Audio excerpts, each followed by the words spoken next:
Dulu Arab namanya masih Jazirah Arab, miskin kere, tidak ada minyak yang ditemukan. Kere, tapi ketika minyak bumi ditemukan, Arab menjadi berubah, menjadi sangat kaya raya. Dan saksikan apa yang dibuat oleh masing-masing pemerintahan di Arab sekarang ini.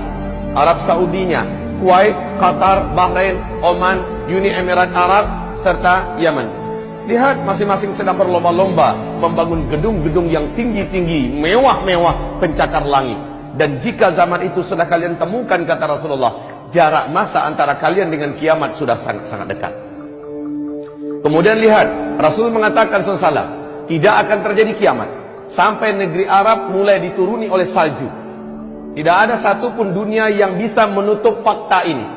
Tidak ada satu negara pun di muka bumi ini yang tidak percaya. Seperti kata Syekh Saud Shuren, salah seorang imam Masjidil Haram, saat 2011 beliau berkhutbah berapi-api di hari Jumat, mengatakan, ya ma'syaral muslimin, ya ummata Muhammad, wahai umat Islam, wahai umat Nabi Muhammad, apakah ada di antara tanda yang paling terang, tanda-tanda tentang dekatnya kiamat seperti yang kalian saksikan hari ini? Lihat, Arab sudah mulai dituruni oleh salju. Mu'adz bin Jabal diajak oleh Rasulullah jalan-jalan ke daerah Tabuk, dan Rasul berkata, hai Mu'adz, perhatikan baik-baik, kiamat sudah sangat dekat kali akan terjadi jika daerah ini sudah mulai dituruni salju. Mulai 2009, mulai 2009 sampai sekarang salju makin tebal. Salju makin tebal turun di daerah Tabuk terus sampai ke Riyadh. Bahkan antara Mekah dengan Madinah, dalam 1 bulan ke depan kita akan menyaksikan kembali timbunan salju semakin tinggi. Inilah pertanda yang sangat terang. Kemudian Rasulullah juga bersabda di dalam hadis diriwayatkan oleh At-Tirmidzi dan Al-Baihaqi. Rasulullah, hadis ini sahih menurut syarat Bukhari dan Muslim.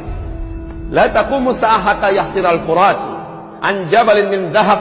Tidak akan pernah terjadi kiamat sampai sungai Efrat mengering dan nanti akan ditemukan gunung emas di dalam perut bumi Irak.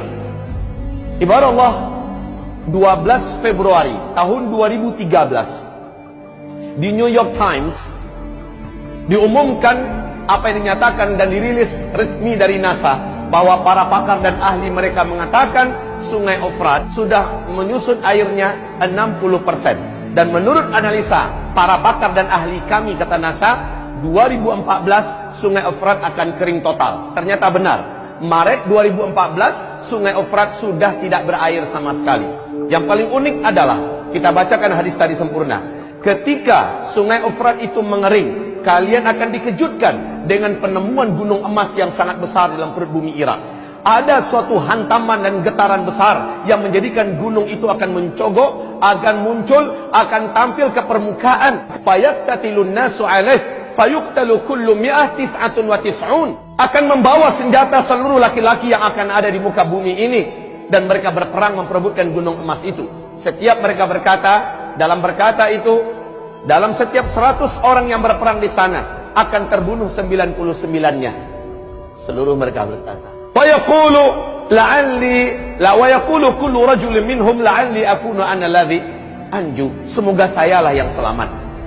Saudara-saudaraku, hamba-hamba Allah yang kami muliakan, perhatikan George Walker Bush dalam pidatonya yang sangat bersemangat di depan Gedung Putih, beliau mengumumkan bahwa satelit kami, satelit kita telah menemukan potensi emas yang sangat besar di negeri Irak.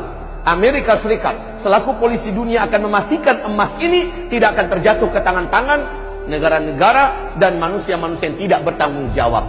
Lihat fakta yang kita temukan. Bagaimana dikatakan oleh Rasulullah SAW, tidak akan terjadi kiamat sampai mengering sungai Efrat, lalu gunung emas ditemukan di bumi Irak. Dan hari ini dunia telah menyaksikan fakta itu. Wahai hamba-hamba Allah yang kami muliakan, lalu Rasulullah SAW mengatakan, tidak akan terjadi kiamat sampai terjadi perselisihan di antara keluarga kerajaan yang memimpin Hijaz, berarti Arab Saudi sekarang.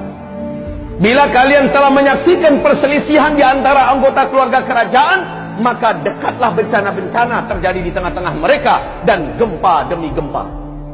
Seluruh mata dunia menyaksikan apa yang terjadi dalam 2 minggu terakhir, mulai dari 4 November 2013. Kita menyaksikan apa yang terjadi. Adakah yang berani membantah apa yang sedang terjadi di kerajaan Arab Saudi hari ini? Ibarat Allah yang kami muliakan, penangkapan puluhan pangeran, penangkapan menteri-menteri dan mantan menteri-menteri atas nama korupsi dan segala macamnya. Kemudian bahkan dalam 24 jam 2 orang pangeran terbunuh hanya dalam 24 jam di Arab Saudi. Kita juga menyaksikan dalam waktu 2-3 hari belakangan ini bagaimana bencana-bencana dan musibah mulai terjadi di Arab Saudi hari ini. Ibarat Allah yang kami muliakan, angin topan yang sangat mengerikan, badai serta banjir yang sangat dahsyat di Jeddah, serta banjir yang menggenangi sekitar Ka'bah. La haula wala quwata illa billah. Bagaimana yang akan terjadi ke depan? Keributan akan semakin panas di dalam tubuh kerajaan, dan itu adalah tanda-tanda akhir zaman yang sangat terang. Wallah, semoga Allah berkahi kita semua.